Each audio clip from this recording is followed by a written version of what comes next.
Meantime, Democrat lawmakers are renewing their push for tighter gun control laws on the heels of the tragic school shooting. One America's Christian Rose has more. Congress Democrats intensify their attacks against Second Amendment rights in the immediate aftermath of a deadly school shooting in Florida.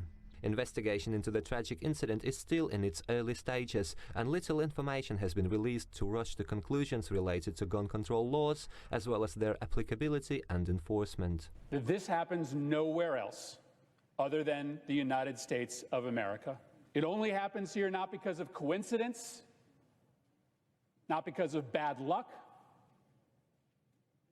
but as a consequence of our inaction. Some Democrats calling for stricter gun control have admitted they are consciously politicizing mass shootings, backing it up by questionable claims the Second Amendment only serves the interests of a narrow group of people. It's a gun lobby invention, this idea that you can't talk about policy change in the 48 hours after a mass shooting. It is a political issue because the only way that this changes is by the laws of the country changing. Just hours after the shooting, Democrat Colorado Senator Michael Bennet urged for action against gun rights, saying thoughts are not enough. His sentiment was echoed by California Democrat Representative Adam Schiff and House Minority Leader Nancy Pelosi, while New York Democrat Representative Yvette Clarke went as far as to explicitly call for sensible gun control. Democrats also call for gun-free zones, which only remain gun-free until a criminal shows up with a firearm. Meanwhile, Florida police say the perpetrator may have used a long gun similar to an AR-15.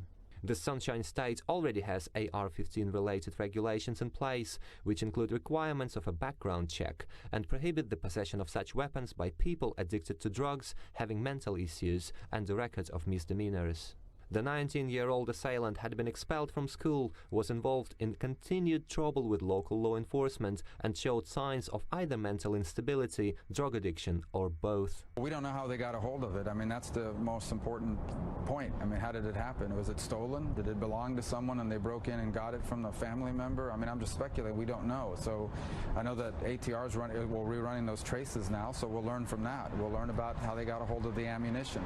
This reveals the inconsistency of Democrat calls for tighter gun control measures, which only limit legal gun purchases. It is also unclear whether the perpetrator had a gun permit under the existing applicable laws, as even the toughest gun laws won't stop those who don't observe the law in the first place. If a person is predisposed to commit such a horrific event, like go into a school and shoot people, if a person is going to drive a truck into a crowded area, if a person is committed to committing great carnage, there's not anybody or not a lot law enforcement could do about it, or any entity could do about it.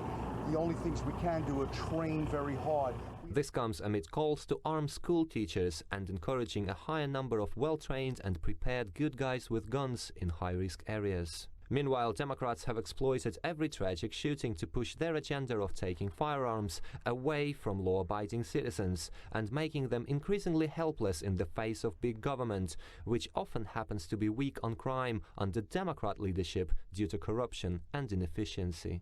Christian Rose, One American News.